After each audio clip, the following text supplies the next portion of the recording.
আজকে যা কিছু রান্না করেছিলাম লুবাবা এবং লুবানা দুইজনারই খুবই পছন্দের। ওরা যেমন কাঁঠাল খেতেও পছন্দ করে তেমনি কাঁঠালের বিচি রান্না করে দিলে সেটা খেতেও খুবই পছন্দ করে। হ্যালো এভরিওয়ান, আসসালামু আলাইকুম। মারিয়াম মারিয়া ব্লগ থেকে আমি মারিয়া বলছি। আশা করি আপনারা সবাই ভালো আছেন। আলহামদুলিল্লাহ আমরাও ভালো আছি।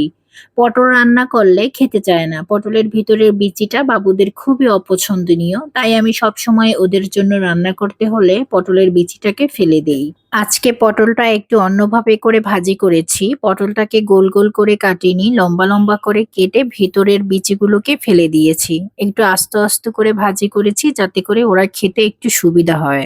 বাবুদের জন্য ভাজি করেছি তাই রান্নাতে অল্প পরিমাণে ঝাল দিয়েছি। ঝাল হলে আবার বাবুরা খেতে পারে না। এটা থেকে এত সুন্দর একটা ঘ্রাণ বের হচ্ছিল যে রান্নাঘরটা পুরো ভরে গিয়েছিল। আর প্রথমে যদি পেঁয়াজটাকে দিয়ে দেয়া হয় তাহলে পেঁয়াজের ওই রকমের একটা ঘ্রাণ থাকে না, তাই পেঁয়াজটাকে আমি শেষেই দেই।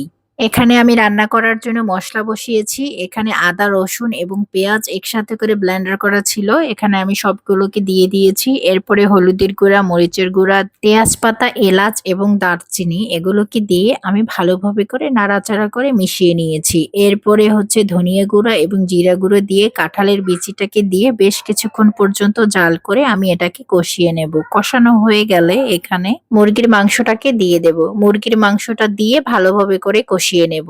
এটা যত কষানো হবে ততই কিন্তু খেতে ভালো লাগবে।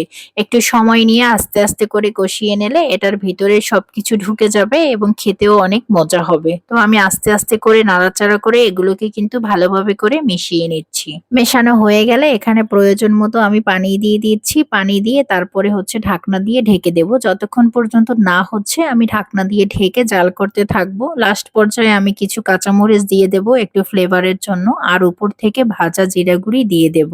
ভাজা জিরার গুঁড়িটা দিয়ে একটু নাড়াচাড়া করে নেব। যেহেতু কাঁঠালের বিচির তরকারি, এটার ঝোলটা একটু পরে ঘন হয়ে যাবে, তাই একটু ঝোল রেখেই আমি বন্ধ করে দিয়েছি।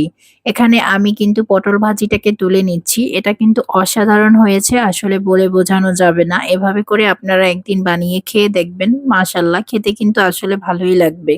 এখানে আমি গরম গরম মুরগির মাংসটাকে কিন্তু নামিয়ে নিচ্ছি। কাঁঠালের বিচিটাকে কিন্তু আমি মাঝখান থেকে কাটিনি, এটাকে কিন্তু আমি আস্তে আস্তে রেখেছি। তবে আস্তে আস্তে রাখলে হবে কি, এটা কিন্তু একেবারে সিদ্ধ হয়ে গেছে, একেবারে নরম মোমের মতো হয়ে গিয়েছিল।